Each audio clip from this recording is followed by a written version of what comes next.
쪽으로 SNS 쪽을 통해 가지고 이렇게 생활을 하다 보니까 항상 마음은 즐겁고 젊게 지내요.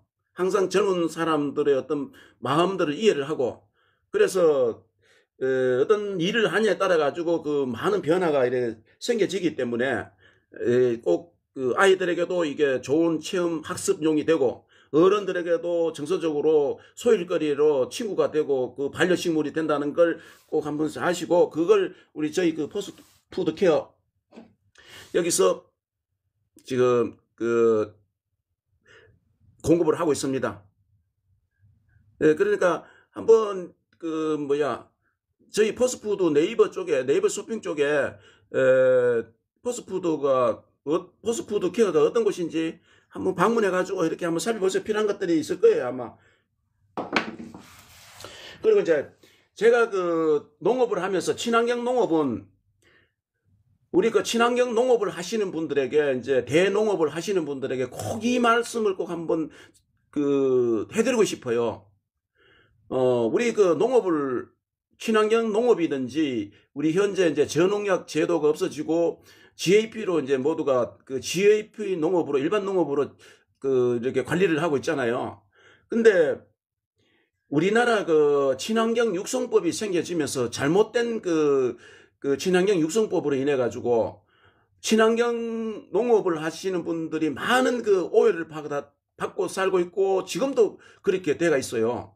그러니까 지금은 이제 우리 도시민들이 친환경 농업과 GAP 농업에 대한 게 어떻다는 걸 이제 많이 이해를 하고 있지만 그래도 지금 친환경 농업에서 되고 있는 그런 어려운 과정을 지금 모두들 다 헤아리지를 못해요. 그게 왜 그런 현상이 왔냐면은 우리 친환경 농업 육성법이 애초에 만들어질 때 일반 농업하고 친환경 농업하고 어떤 분리를 시키기 위해서 친환경 농업에는 사용하는 병의 약재나 해충을 잡는 약재를 농약이란 표현을 안 쓰고 유기농업 자재, 어떤 관리 자재 이렇게 표현을 해가 병 이름을 길게 하다 보니까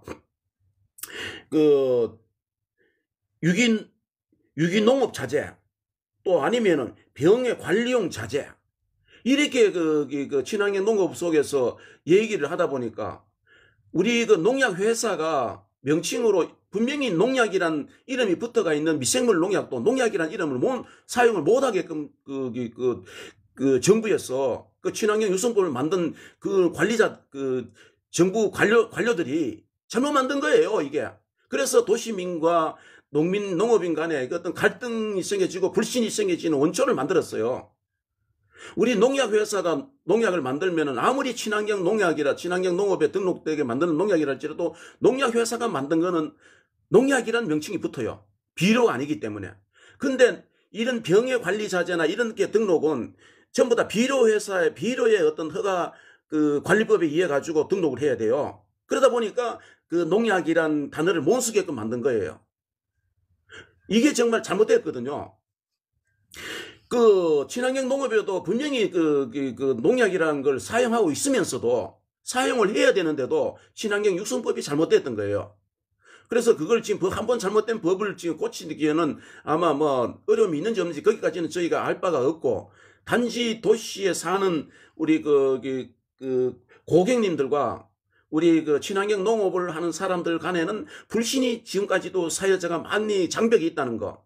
그걸 제가 여러분들에게 설명을 드리고 싶은 요지인데 우리 친환경 농업을 하시는 분들이 도시민들에게 정정당당하게 우리 농약을 사용합니다라고 얘기를 해야 돼요. 우리는 그러나 친환경 농업에 맞는 기준에 맞는 농약을 사용합니다라고 이렇게 얘기를 해야 되는데 도시민들이 고객님들이 물었을 때 몇 년 전만 하더라도 농약이란 얘기는 안 하고 우리는 농약을 사용 안 합니다라고 이렇게 얘기를 해버리고 말아요. 다른 일이 바쁘고 다른 설명을 길게 할 수가 없으니까. 왜냐하면 친환경 육성법에서 농약이란 단어를 사용을 못하게끔 했으니까 우리는 농약을 사용 안 합니다라고 이렇게 해버려요. 그러면은 도시민들이 고객님들이 어떤 생각을 가져요? 농업을 하려면 무언가를 사용을 했는데 농약을 사용 안 한다라고 얘기를 해버리니까 거기서부터 불신이 시초가 된 거예요. 그게 단서가 돼버리는 거죠.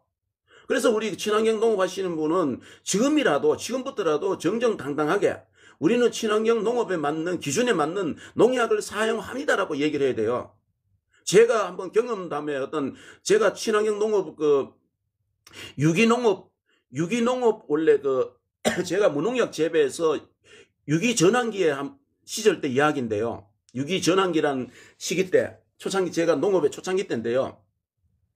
유기전환기 때 이제 1년 유기전환기를 거쳐가 그 다음에 가야 유기농업이란 이제 인증을 받게 되는데, 그 전환기 기간에 제가 농약회사에서 나온 미생물 농약이란 봉지는 분홍색 글씨잖아요. 빨간색이라고, 시계가 비슷한 살균제니까 그런 색상이잖아요. 그걸 미생물 농약이 각 농약 회사에서 미생물 농약들을 요즘 개발들이 많이 돼가 있었어요. 그때 당시에는 미생물 농약이 동구 한농 쪽에서 제가 나온 걸 사용을 하고 있었는데, 그걸 지금 그 당시에 현장 조사가 나온 농관원에 현장 조사 나온 사람이, 감독관이 조사 나온 사람이 그걸요, 그때 이외에 친환경 농업에다 이 농약을 사용하냐고. 그래서 그걸 그 당시에 사진을 찍어가고 그걸 내가 사용했던 그 봉지하고 다 훼손해가지고 농관원에서 가져가가지고 한번 난리들 분탕을 치긴 적이 있어요. 그렇게 하면 일선에 행정에서부터가 잘못되게 농약이란 걸 쓰면 안 된다 하는 이런 생각들만 있지, 그 미생물 농약은 분명히 등록이 돼가지고 친환경 농업에 사용할 수 있도록 이렇게 등록이 돼가 있는데도 불구하고 그렇게 관리 감독하는 기관에서, 농관원에서 그렇게 난리를 쳐요. 그때 그거로 인해 가지고 동네 나가가지고, 그때 나 마을에서 상옥에 어느 농장, 그때 당시 내 농원 이름이 특구농원인데, 특구농원에 누구는 친환경 농업에 농약을 사용해가지고 인정 취소해야 된다라고 동네방네 다니면서 그렇게 소문을 내고, 아주 어려웠던 시기가 한번 이런 적도 있었어요. 그렇게 공무원들이 그렇게 완전히 탁상머리에 앉아가지고 공부를 안 했다는 거잖아요. 그러면 전후 사정을 잘 알아보고 다 이렇게 이게 뭔가 정말 잘못됐으면은 처벌을 처벌을 하면 되잖아요. 처분을 하면 되잖아요. 처벌이 아니고 인증을 못 내준다든지 이렇게 하는 다 기다리고 있잖아요. 그런데도 불구하고 그 동네 방네 다니면서 무슨 장목반에 어디 가서 누구는 그걸 사용할 수 없는데, 그래서 한참 동안 곤욕을 치른 적이 있습니다. 그래서 여러분들도 내 기준에 맞는 걸 사용했으면은 정정당당하게 우리 도시민들에게 제대로 알려야 된다는 거죠. 우리는 농약 사용을 합니다라고 얘기를 해야 돼요. 그래서 친환경 농업에 맞는 농약을 사용합니다라고 얘기를 하면 되잖아요. 근데 우리는 농약 사용을 안 합니다라고 이렇게 단전하게 이렇게 얘기를 해버리면은 불신이 생겨지죠. 친환경 농약을 사용하는 것은 주로 우리가 어떤 때 사용합니까? 햇빛이 없거나 아침 일찍이 새벽이나 아니면 해가 빠진 후에 주로 밤에들 지금 농약 살포를 하잖아요. 그 친환경 약재들을. 그래야만이 어느 정도 효능이 또 높일 수가 있고, 햇볕에서는 빨리 말라버리고, 햇볕에서는 빨리 미생물 농약이라든가 이렇게 햇볕에 빨리 죽어버리기 때문에, 사멸이 돼버리기 때문에, 그래서 그늘이 해가 빠진 후에 이제 이렇게 주는데, 밤에도 줘야 되는 이유가, 밤에는 원래는 주면 안 되는데요. 식물이 휴면 기간이고 잠을 자야 되는 시간인데, 그 많은 농사에 해 빠진 시간에만, 낮에만 줄 수가 없다는 거죠. 그 많은 면적을 다 관리가 안 돼요. 왜냐하면 농약을 한 번 치고는 많은 게 아니고, 보통 짧게는 3일 아니면 5일, 일주일 이내에 보통 병이 있든 해충이 있든 예방으로 살포를 해야 되는 거예요. 그러면 그게 한 달에 몇 번입니까? 일주일이나 한다 하더라도 4번을 줘야 되는 거예요. 근데 4번 가지고도 안 돼요. 그러면 농약통을 들고 쥐고 살아야 돼요. 친환경 농업을 하는 사람들은. 그러면 그 농약을 사용하는 것들이 주로 야간에를 이제 사용을 하다 보니까 도시민들이 지나다니다가 하우스에 보면 불을 켜가지고 뭔가를 뿌리는데 약을 준단 말입니다. 그러니까 도시민들이 그런 사정을 모르고, 야간에 줘야 되는 그런 사정을 모르고 숨어서 남들이 보지 않는 상황에서 농약을 준다 해가지고 이것들이 신문 보도도 되고 방송으로도 두드러지고 이렇게 난리를 치기는 거예요. 그래서 농업인들이 정말 어렵게 방송 보도되고 하는 것들도 문제지만, 농업인들이 이렇게 어렵게 살아 농업을 하고 있다는 걸 도시민들이 몰라요. 그래서 우리 농업인들이 그런 불신을 안 받으려면은 지금부터라도 저의 이런 설명을 듣는 우리 대농가 농업을 많이 하시는 분들은, 친환경 농업을 하시는 분들은 꼭 제가 앞에 얘기했던 대로 우리는 친환경 농업에 맞는, 기준에 맞는 농약을 사용합니다라고 이렇게 당당하게 얘기를 해가지고 불신을 줄여 나가야 된다고 생각합니다. 제가 그 유튜브에, 제가 투구TV에 세상 사는 이야기 유튜브에 이 부분을 갖다가 제가 그 영상을 만들어 놓은 거 올려놓은 게 있습니다. 그러니까 그것도 한번 참고를 하시고요. 그래서 제가 이제 설명이 너무 길었습니다만은, 이 병을 최소에는 엽채류 농사에는 매일 수확을 해야 되기 때문에 어떤 그 안전한 그 병의 약재를, 농약을 찾아내 가지고 사용한다는 것이 굉장히 어려워요. 그래서 자가 제조해 가지고 독초를 사용한 것도 문제고, 저는 독초를 제조를 해 가지고 사용하는 쪽은 거의 10%도 안 했어요.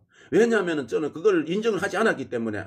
거기에 그 독초에서 나오는 걸 어떤 자연 분해가 된다라고는 알려져가 있지만, 어떤 이런 농약처럼 시험을 거쳐가지고 그런 그 데이터가 없잖아요.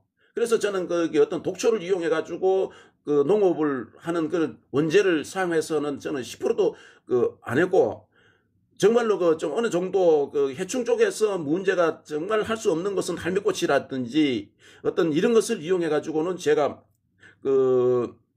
한번 만들어 봤는데, 그것도 효능이 제가 바라던 만큼 안 나와가지고, 차라리 비용을 들여가지고 대농가 하는 사람들은 제조해가지고 농업을 다 한다는 게 어려워요. 다른 일을 계속 해야 되기 때문에. 그래서 비용을 들여가지고 어떤 제품화가 된 걸 사용을 주로들 많이들 했는데, 그 중에서 제가 이제 이런 프로폴리스를 원재로 해가지고 이렇게 농업에 사용할 수 있도록 특허를 받아가지고, 우리 경북 포항의 진농산업이라는 곳에서 수년간 꿀벌이 만든 프로폴리스를 가지고 이렇게 특허를 받아서 우리 농업에다가 곰팡이 균 억제 병의 약재로 이렇게 했는데, 유기농업 자재로 등록이 됐어요. 이게는 특허가 되어 있고, 우리나라에는 유일하게 이 제품 하나뿐인데요. 제가 이 제품을, 프로폴리스를 가지고 농업을 주로 많이들 해왔기 때문에 매스컴이라든지 우리 고객님들에게 많은 관심과 이렇게 좀 직거래 문이 많이 열렸었어요. 그래서 이런 유기농업 자재를, 이렇게 프로폴리스를 이용한, 이름은 프로폴리탄이에요, 이름이. 프로폴리스 원재를 가지고 성분을 함유해가지고 이제 이렇게 농업용 병의 관리 자재로 만들어 놓은 거거든요. 그래서 이걸 가지고 제가 농업을 많이들 했는데, 그러면 이 한 가지만 계속하면 어떻게 되겠어요?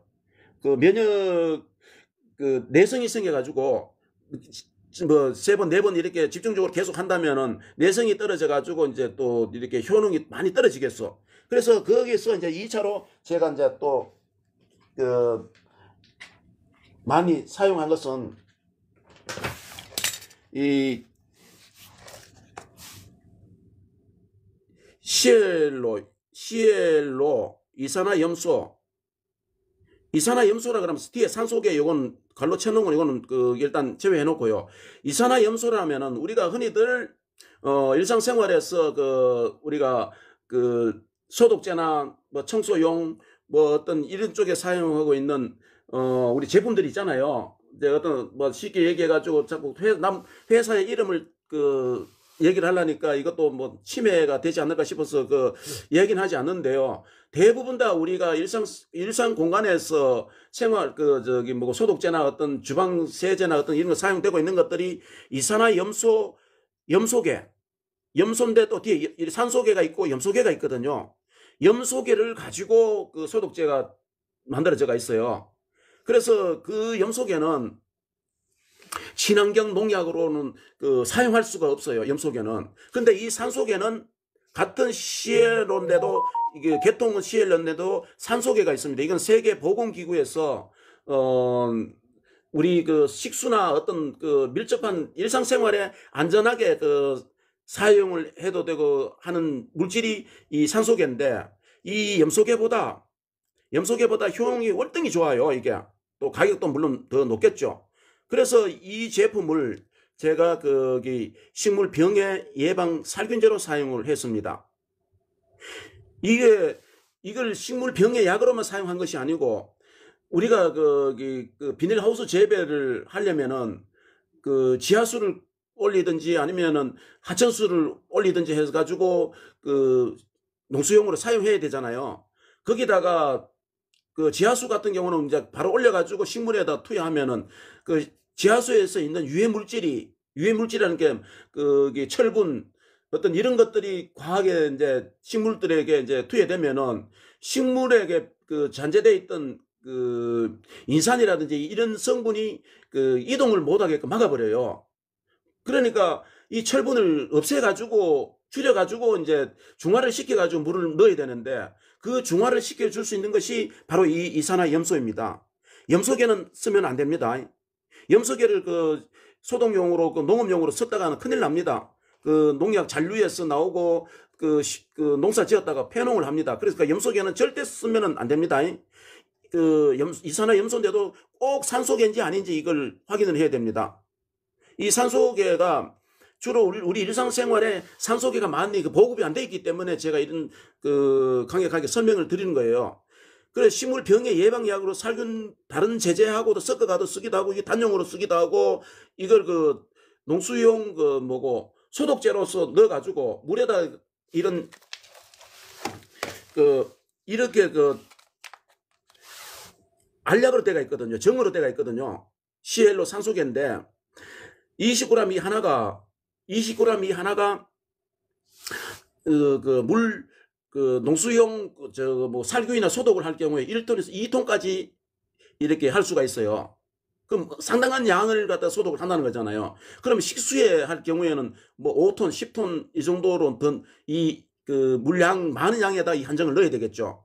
그래서 그 농업용 어떤 병 예방마다 되는 것이 이게 투여되는 게 한 알, 두 알, 세 알까지를 그 이렇게 투여 양이 틀려요. 그 병을 예방하고 살균을 하려면은 그거는 이제 설명서를 자세히 이걸 제품을 판매하는 쪽에서 그 자세한 설명이 돼가 있거든요. 그래서 그걸 참고하시고 이 농수용 사용하는 그 소독만 잘 시켜주면은 많은 그 청고병이라든지 뭐 온갖 그 농작물에 오는 병들을 약 80% 정도가 사멸시켜요.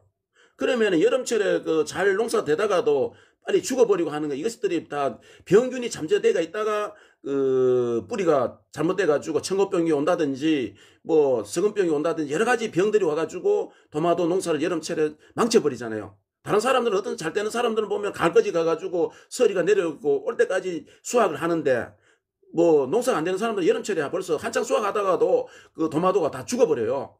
참 안타깝죠. 그것이 그렇게 한번 무너지면은 그 농민들은 어떻게 합니까? 그 살려내기 위해 가지고 온갖 좋다는 병이 발생되면 온갖 좋다는 그 약들인가 이런 걸 투여를 시켜 가지고 살려보려고 하지만 이미 때는 늦었어요. 이미 뭐 토양에서부터 뿌리에서부터 잘못되었기 때문에 살려낼 수가 없어요. 결국은 많은 비용 들이고 농사를 그 폐농을 피농 그 버려야 되는 어떤 현상인데 그걸 줄이기 위해 가지고 제가 이걸 사용을 해보라는 겁니다. 대농가 하시는 분들. 그리고 우리 그 텃밭에 농사나 이렇게 하시는 분들도 이건 저는 이걸 그 정의로 되어 있기 때문에 소량을 이게 뿌려가지고 해야 되고 가루를 만들어서 이제 이게 한번 가루를 만들면 딱 밀봉시켜 가지고 공기가 안 들어가도록 차단을 해야 돼요. 안 그러면 굳어버려요. 그래서 이 사용하기가 소면적에서 사용하기에는 조금 이렇게 불편이 따릅니다만은 그래도 저는 이게 효능이 좋기 때문에 그 병을 예방하는데 효능이 좋기 때문에 저는 그 불편이 따더라도 이걸 그 20g짜리를 가루를 만들어 가지고 그 밖에 내 가지고 이제 다른 가루를 만들어 가서 물에다가 적정 그 양을 갖다가 조금 양이 높아도 상관없어요. 왜냐하면 소독제로 일반 소독제가 물을 사람이 먹는 거니까 소독을 해도 그 물을 먹는 거니까 식물에도 약간 과해도 그 상관이 없는 거죠. 그래서 이게 희석 배수를 그렇게 중요하게 농약처럼 이렇게 지키지 않아도 이게 조금 과해도 상관이 없다는 걸 제가 그 경험으로 이렇게 밝혀졌어요. 근데 보통 다 이런 게 그 시판상 판매를 할 때는 정상적인 그게 뭐지 희석 배수를 꼭 지켜달라는 얘기는 합니다만 저는 어쨌든 그렇게 해가지고 경험을 했습니다.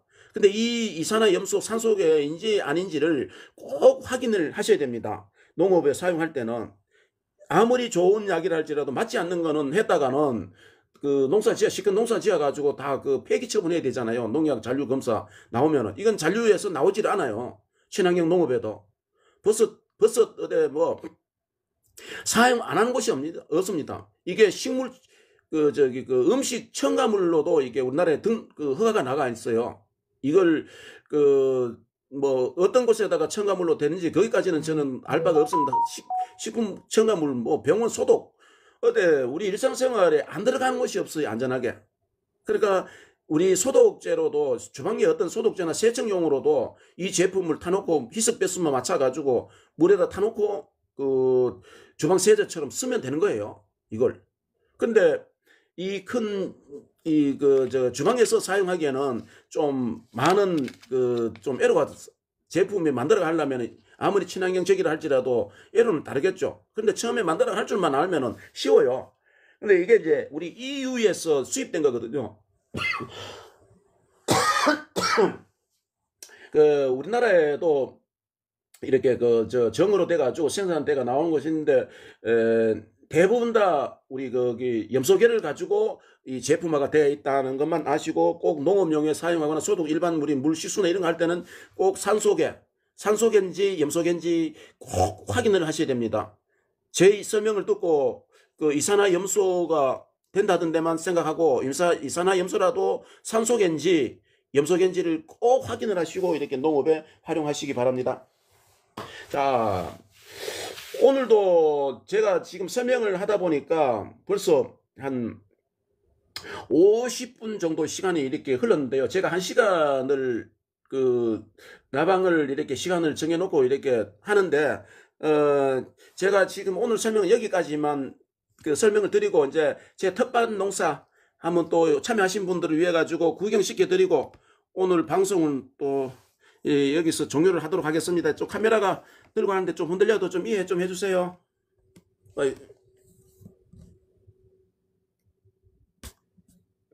제가 여기 가까이 가서 도시농부 공기정화 식물 키우기 CL로 이산화염소 산소 식물 병해 예방 살균제로 사용. 제가 인터넷 활동하는 이름이 트구TV 세상 사는 이야기입니다. 이렇게 네이버라든지 뭐 틱톡이라든지 유튜브라든지 페이스북이라든지 카카오 스토리 이쪽으로 하나로 통일하면은 저의 정보를 이야기들을 다 볼 수가 있습니다. 그리고 네이버 쇼핑에는 퍼스트푸드 케어입니다.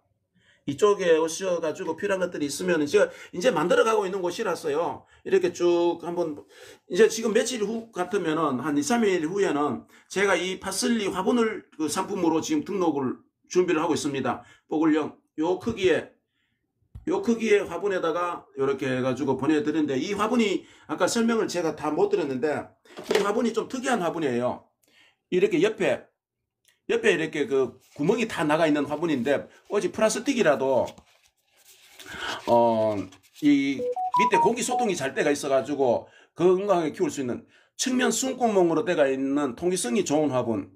그러니까 화분 크기는 이 식물에마다 다 다른데요. 요 크기에 지금 파슬리 화분이 파슬리가 심겨져 있습니다. 조형은.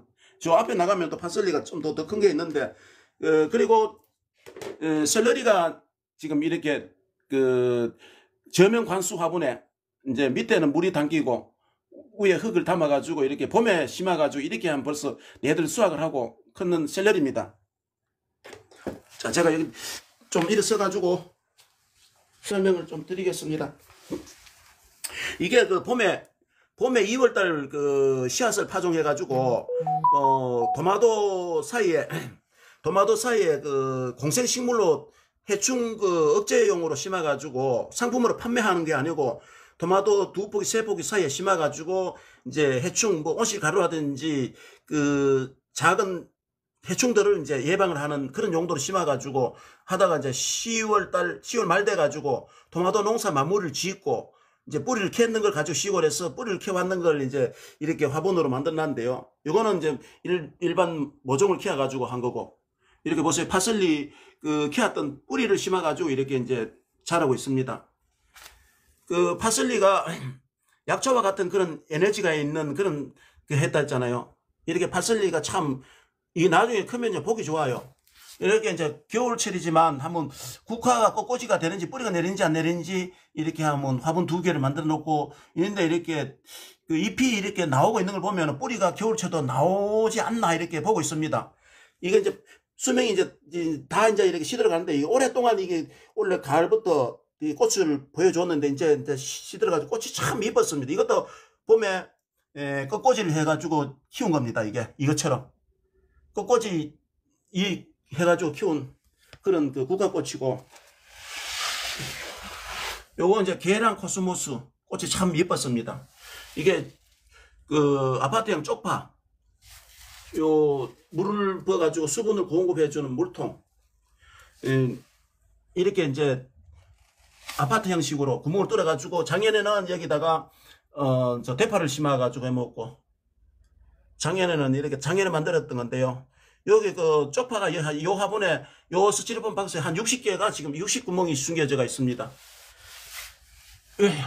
요 그 불면증에 도움되는 그 저기 양파를 여기 심어가지고 이제 지금 며칠 전에 심었는데 요거는 지금 한 벌써 올라왔네요. 양파를 심어가지고 요거 심은 지 이틀 3일 3, 4일 됐나 한 벌써 이렇게 나왔습니다. 이 양파인데 이걸 그 마음 심신이 그 불면증이 온다든지 잠이 좀 잘 안 오신 분들 이런 걸 대파나 이런 쪽파 이런 것들을 내가 사는 공간에다가 해놓고 한번 지내보세요. 정말 도움이 됩니다. 수면 불면에. 오늘 제가 시간이 없으니까 거기까지 설명을 다 못 드리고 오늘 보여드린 것 쪽으로만 해가지고 이걸 지금 작년 원래 9월 달에 상추를 이 화분에다가 심어가지고 이게 저면 관수 그 화분인데 이렇게 심지가 달려가 밑에 이제 그 물을 부어 놓으면은 물을 뿜 올려가지고 크는 어떤 그런 화분인데요. 며칠 전에 수확을 하고 버리려고 하다 이제 수명이 다 됐어요. 이놈들이 다 됐는데 그래도 이제 푸르름이 있어가지고 이렇게 나눠봤습니다. 그리고 햇볕이 부족돼가지고 이게 해가 넘어가는 서쪽인데 앞쪽에 이제 큰 건물이 또 있다 보니까 해가 너무 적게 들어가지고 이게 참 관리 재배하는 데가 애로사항이 많습니다.